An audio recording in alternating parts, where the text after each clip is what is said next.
Afternoon, Ollie. Are you hearing me loud and clear? Yes, hi James. Yeah. It was reassuring to know that your son's always been fed, but that's not what I want to ask you about.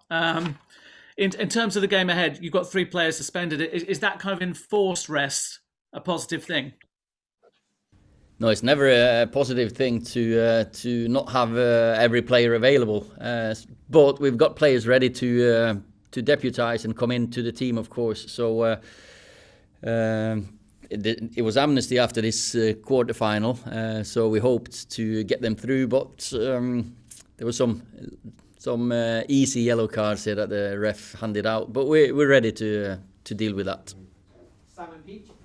Obviously, the Real Sociedad game was more sorted heading into the second leg, but you named a strong side for that game. Are you going to rotate a bit more now with the fixtures piling up? And I guess this is I'm connecting the dots. Axel Tuanzebe will have a big chance tomorrow night.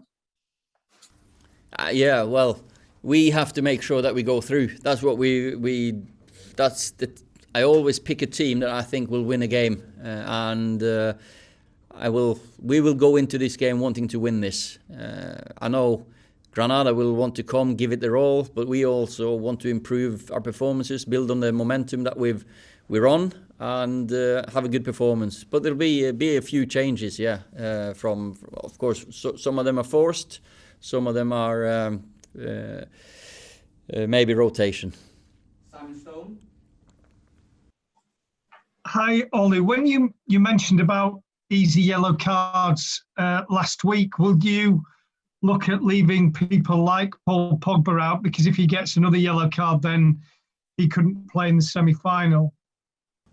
We're not looking at consequences of that. No, we go into a game having to do everything we need to do to win.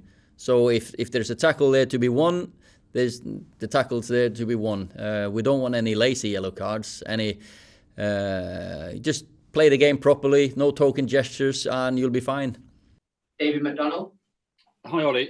Obviously, simulation was an issue with the incident involving Son at the weekend. I just wondered whether managers are in danger of laying themselves open to hypocrisy, because whether they like to admit it or not, every squad has a player that will simulate or will die. I mean, you've had accusations of that with Bruno. Can you understand that? And is it incumbent upon managers to tell their players not to dive? Well, I think every manager has a certain values, and when I got sent off against Newcastle a few years ago, many moons ago, and I thought I did the right thing for the club or the team, and Sir Alex absolutely lambasted me at half-time. After the game, called into his office. We don't win that way at Man United, and I've lived by that ever since. We want to win. We want to win in the right manner. It doesn't matter who we play against. We want to win playing by the book. I'm not saying someone else doesn't. I'm just saying that I think every manager wants to win in a fair way. Jamie Jackson. Hi, Ollie. Just with regard to Jesse Lingard, I believe he's now scored 8 goals in 9 Premier League appearances, which by any standards is pretty decent. So I'm just wondering, when he comes back to the club, does he have a future at Manchester United beyond this summer? Would you like to offer him a new contract? And also, related to this, obviously, is why do you think it's worked so well for him at West Ham, but it obviously hadn't done under you, this season and before then? Jesse has been brilliant since he left, and I've answered this quite a few times. Selfishly, we could have kept him because he's always got a part to play. Jesse's a fantastic lad around the place, Man United through and through. Never once did he moan or cause me a problem. He just came in, worked really hard, and he deserved a chance to play more football. That's why we let him go to West Ham, because he deserved a chance for what he's done throughout his life for Man United. Of course, we welcome him back. It's great to have I hope he'll go to Euros, because with his performances now, with the confidence he's got, I don't think that's beyond him. And I hope he's got a strong finish to the league. Then it was difficult. It was different here. It was because Bruno, the form he's played in, arguably in Jesse's favourite position, and that was just a decision that we've made. Delighted though for Jess, and just wish him all the best rest of the season and until he comes back. Samuel Luckhurst. Hi Ole, is Eric Bailly back in the country and is he available for tomorrow night's game? Eric's not available for tomorrow. No, he's travelled back. Yeah. Per Carlson. Yes, Ole. Hey. You go into this game as huge favourites after the 2-0 win last week, but with your experience going into second legs as favourite and with a comfortable lead, what is going to be your biggest challenge tomorrow, and what are the dangers you have to be aware of? We've got a great foundation to play from and a good result, but we go into this game wanting to win the game. We want to play a good game, perform well. We know that Granada will come here and give it everything they've got, so we have to go out there, try to dominate the ball, score goals like we always want to do, and just keep carrying on. The momentum is big in football. If it goes for you, it goes for you. So we just want to carry on there, and hopefully the players will enjoy the game. Angel Mengibar. Angel. Hola, buenas tardes, mister. ¿Qué tal? Hi. Yo le quería preguntar acerca de qué tipo de partido espera que va a plantear el Granada mañana en Old Trafford. En el partido de ida, el conjunto rojiblanco salió a aguantar atrás y a esperar el error. Pero claro, quizá la condición de tener que marcar goles puede cambiar este planteamiento. No sé usted qué piensa. Gracias.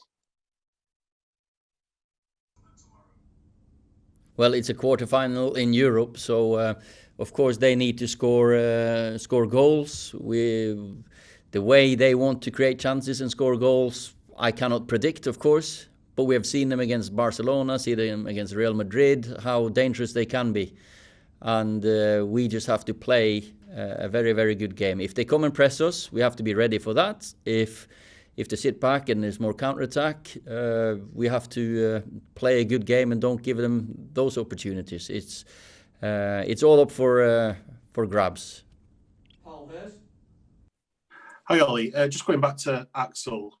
He had such a great start to the season, was very good against PSG, but over the last couple of months he's been abused on social media. Has that kind of affected his confidence, do you think? And have you had to kind of put your arm around him and kind of encourage him again? Well, Axel has always been a very positive boy and a hard-working boy, and his Victor and Harry have played. They've formed a very, very good partnership. Eric's come in and played really well when he's played, so his chances have been limited. So, but he's been training well and he's ready for this opportunity. And of course,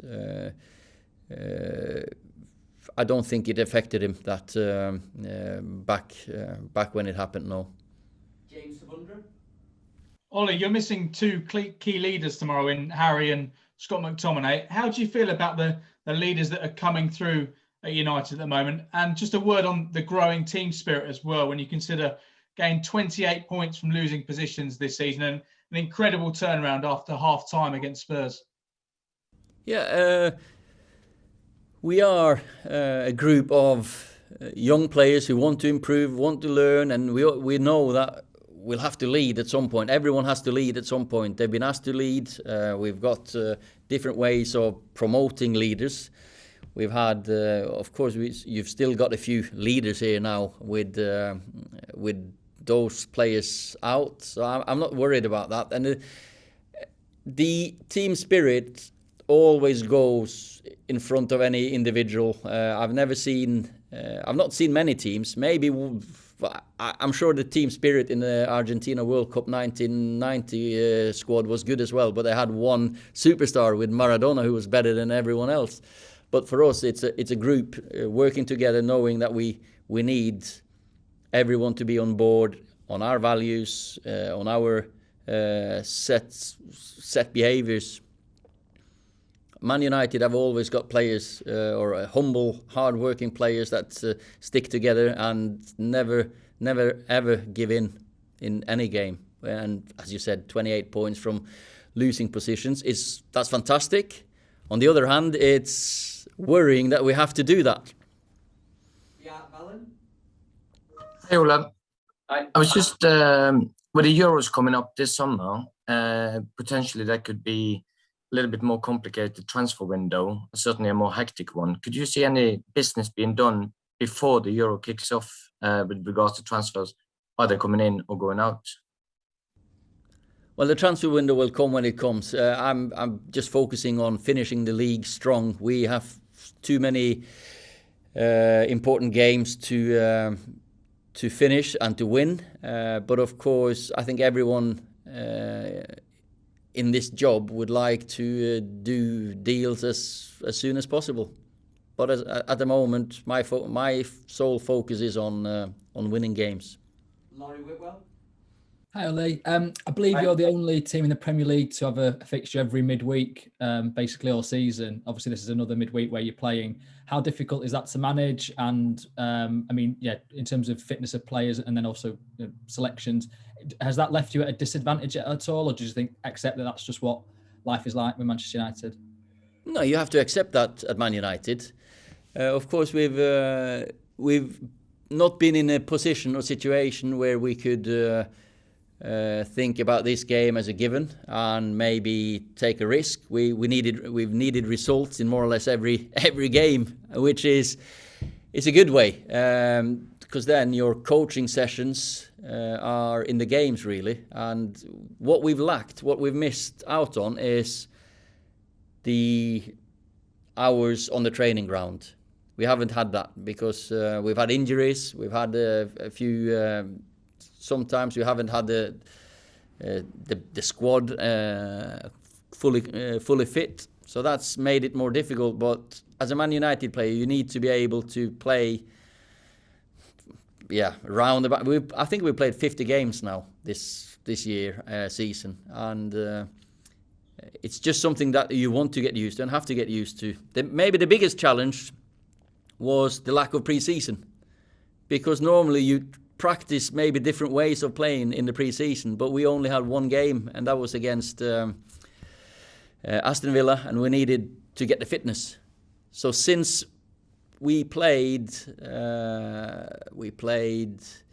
West Brom just before Project Restart, that's the last time we could play a game and try something different tactically, and that without thinking about the result. So of course that's been a challenge, but I can't complain because I think the players have done fantastic, and I'm so impressed by them. So we've got last two questions. First one for Frederick and the last one for Andy Mitten. Hi, Ole. Hey. Do you feel the players' mentality have changed in any way since you took charge? And if so, what ways and how have you worked to improve that? It's not up to me to say if their mentality has changed. My job, or our job, has been to get the best out of the players, and that's how you do that. It's different in every coaching style, management style.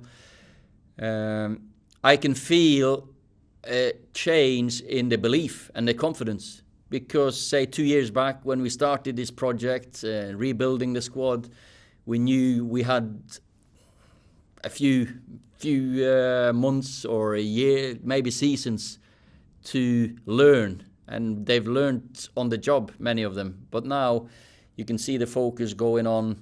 We want to win a trophy. We want to go as far as we can. The disappointment of last year's semi-final defeats have done something to the mentality of the group, definitely. So last one for Andy Mitten. Hi, Ole. Hi. Okay.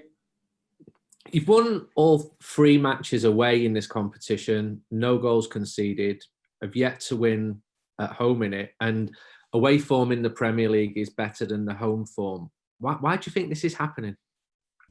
You'll see a change now. We've changed. If you see the banners around the club, it's not red anymore. And we've looked into this, and there shouldn't be any reason, really.